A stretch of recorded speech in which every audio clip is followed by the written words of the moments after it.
Bonjour à tous, on commence ce tour de la presse sportive par la qualification méritée de l'Olympique Lyonnais pour les huitièmes de finale de la Ligue des Champions.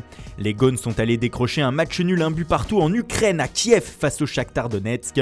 Un résultat suffisant pour les hommes de Bruno Genesio qui se qualifient comme des grands selon l'équipe pour leur premier top 16 européen depuis 7 ans. Dans l'autre match du groupe, Manchester City a vaincu Hoffenheim 2-1 grâce à un doublé de Leroy Sané, comme l'écrit le Daily Mail, deux réalisations qui permettent aux Citizens de finir premier de la poule.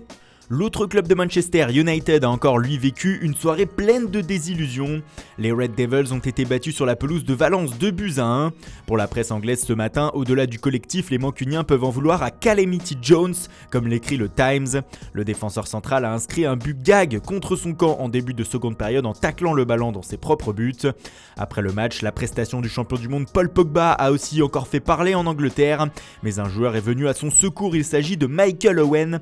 Comme l'écrit le Sun, le Ballon d'Or 2001 a indiqué que les performances décevantes du Français étaient dues en grande partie à José Mourinho. Si Pogba jouait sous les ordres d'un Guardiola ou d'un Klopp, nous regarderions l'un des meilleurs joueurs du monde, a-t-il lâché. En tout cas, cette victoire de Valence fait plaisir en Espagne, c'est même une joie pour Super Déporté. Enfin, dans l'autre match du groupe, la Juventus Turin a aussi chuté sur la pelouse des Young Boys de Berne 2-1. La Juve première mais avec des failles, titre Tuttosport ce matin. Le club italien et Manchester sont néanmoins qualifiés pour les huitièmes de finale. L'autre club italien en lice hier soir, l'AS Roma, a également mordu la poussière. Les Romains sont allés s'incliner sur la pelouse de Plizen 2-1. Et pour l'édition locale du Corriere dello Sport, c'est la défaite et la prestation de trop cette saison. Ça suffit, titre le quotidien. Pour le média, l'équipe de Zebio Di Francesco est irregardable en ce moment. Elle vient d'enchaîner hier un 5e match consécutif sans victoire, toutes compétitions confondues. Dans l'autre match du groupe, le Real Madrid est lui aussi tombé.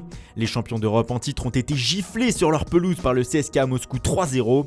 Et comme l'écrit As, il s'agit du pire résultat européen de l'histoire du Real au Bernabéu. Le média ajoute en gros titre que l'on sait désormais pourquoi les joueurs présents sur le terrain hier soir sont remplaçants. Isco a été sifflé par le public madrilène et aurait décidé de ne pas porter le brassard lorsque Marcelo est sorti du terrain. Pour Marca, c'est une nuit à oublier, surtout pour l'international espagnol. La presse catalane n'est bien sûr pas tendre non plus. Sport écrit qu'il y a eu du ridicule et des sifflets hier soir à Bernabéu. Enfin, le dernier groupe de la soirée nous aura offert un super spectacle. L'Ajax Amsterdam et le Bayern Munich se sont en effet accrochés hier soir 3 buts partout. Les Munichois finissent en tête de la poule, mais ce matin le journal Bild retient surtout le carton rouge infligé à Thomas Müller, à juste titre. L'Allemand a tout simplement réalisé un high kick sur la nuque de Tagliafico à un quart d'heure de la fin. Müller voit rouge, titre le média. Dans l'autre match de la soirée, Benfica a terminé sa campagne de Ligue des Champions par une victoire 1-0 contre l'AEK Athènes. L'occasion pour Record de dire merci à Grimaldo qui a offert la victoire et une place en Europa League au club portugais. Et on termine par Mundo Deportivo qui célèbre encore Ousmane Dembélé après son match et son but génial mardi soir contre Tottenham. Ce matin, le quotidien catalan indique que malgré les polémiques et les retards, le champion du monde en est à 4 buts et 5 passes décisives lors de ses 9 derniers matchs.